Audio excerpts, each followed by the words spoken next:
For now, the MTA says anything beyond April and May isn't confirmed yet when it comes to G train outages, and they'll update passengers once any plans are fully verified.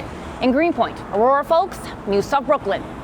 That's right, we're here at I-68 where voters are already on their way over, hoping to skip the election day rush and get their voices heard early.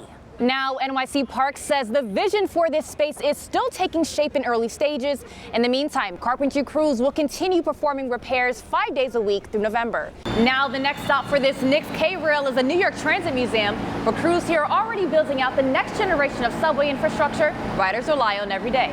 That's right, behind me here, grills still standing, food and bottles scattered on the street, just steps away from a blood-stained sidewalk.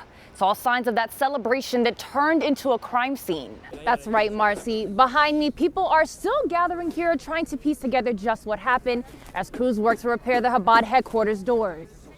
Take a look at your screen. This is the moment a Honda with New Jersey plates rams into the Chabad doors repeatedly just before 9 p.m. last night. Police say the driver now in custody is 36-year-old Dan Sahal, linked to an address in Catturret, New Jersey. The bomb squad was called in and conducted a sweep. No explosives or weapons were found. However, neighbors say they're still trying to understand what led to it all. I think he just had issues. I mean, he came to the synagogue before. We were nice to him. I heard he went to another synagogue. They were disrespectful to him maybe or something. I don't think he was specifically targeting the Jewish community necessarily, but he was targeting this building. Police are still working to uncover what led to this crash. They say to expect extra security in places of worship citywide. In Crown Heights, Aurora Fowlkes, News South Brooklyn. Take a look at the top of your screen. People running as a speeding car slams into an NYPD car, sending it crashing into a parked car before the driver takes off. Police say the chaotic scene unfolded just before 3 this morning. Like somebody put a paddle and then never go away. Like we're watching a movie on the racing cars. They try to do a spectaculars or whatever, take the attention of everybody. This dented car, mangled parts, and tire marks plaster the pavement where police say street racing, donut spins, and fireworks took over this stretch of Knapp Street and Avenue W. Neighbors say it's the kind of chaos they're used to. Very unsafe. They're always constantly drag racing up and down Knapp Street and Gerritsen Avenue, which is parallel. Investigators say a driver slammed into a marked NYPD car, jumped out, slashed a police tire, climbed onto the hood, and smashed the passenger side window before tearing down the 25-mile-per-hour speed limit street. They have no respect for the law and no respect for the police. They go flying down, put the pedal to the metal, and don't give a care what the speed limit is. One officer was hospitalized and expected to be okay, but neighbors say a driver still on the loose has them on edge. It has become very unsafe overall to go outside, for the kids to go alone. Now that driver remains on the run. Police say they're still searching for a suspect as they piece together exactly what led up to this chaotic scene. Just hours ago, neighbors here say after grabbing their morning coffee, they were met with a shocking scene here. Twisted metal, shattered glass, and a car lodged straight into this corner store behind me. Now, both vehicles have since been towed, but the damage here left behind is impossible to miss. Broken glass covers the sidewalk and even the store's candy and snack aisles after a car slammed through the front of this deli at 532 Henry Street in Carroll Gardens. The impact blew out the storefront, scattering debris across the entrance and into the street. FDNY says the crash happened just before 8:30 this morning, sending 2 people to Methodist Hospital with injuries. Neighbors say while today's crash was alarming, it's far from the first time they've seen a serious wreck at this intersection. The white car was actually driving the opposite way on Henry Street. This car that got hit was coming up Union Street and had the green light. And then the white car slammed into him, T-boned him, and then threw him into the store. Now, police say the Mercedes-Benz driver is in custody, but no charges have been filed yet. Investigators are still working to figure out exactly what led up to this crash. Yes, this is the kind of news that no one expects to wake up to. Caution tape and blood-stained floor still mark the scene, a grim reminder of the horror that unfolded here. This typically quiet block of brownstones and tree-lined streets turned into a scene of sirens and police lights Saturday night. Police say a 59-year-old mother and her 23-year-old daughter were found stabbed to death inside the home at 386 2nd Street just before 8 p.m. Blood trails still lead up to apartment 4A, where neighbors say the mother, a quiet pastry chef, had lived with her daughter for about a year.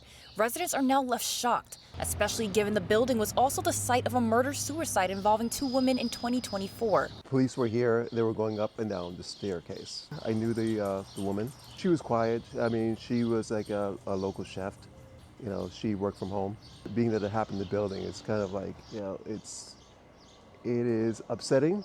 For now, no arrests have been made as police piece together exactly what led up to this senseless act. 17 steps. For 85-year-old Maureen Aki, that's the grueling hike to and from her 4th-floor apartment in a 6-story building, a trip she said she's made for over a month. I can't go nowhere.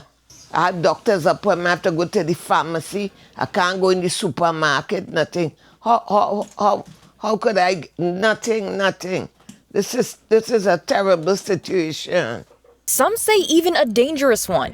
One neighbor says his grandmother had to cross the rooftop into another building just to reach a working elevator. Someone had to bring her to another building, have her take the elevator to the roof, and then cross the roof to come back down. We're not quite sure why it's been out for a month. We reached out to the building owner of 305 Linden Boulevard for those answers. A lot of them mentioned they don't have any sort of clarification around what's happening with the elevator. You need to listen to answer that question in the office. I don't know what to say. With 276 HPD complaints and 12 311 service requests in just 1 week, neighbors say they're done waiting and demand change now. It's very inconvenient. I just need them to fix the elevator. We reached out to the Department of Buildings. They say an inspector is now on the way to investigate that elevator, and they'll continue to hold the building owner accountable through enforcement. Now, along with using visible deterrents like a steering wheel lock, police say they recommend securing any valuables inside of your trunk and parking in well-lit areas. Now, in the spirit of the holidays, Susan says she hopes their lobster-loving diners do the right thing and turn themselves in. And the sweetest part, these busy forager bees travel up to 5 miles, creating honey that's truly Brooklyn-made.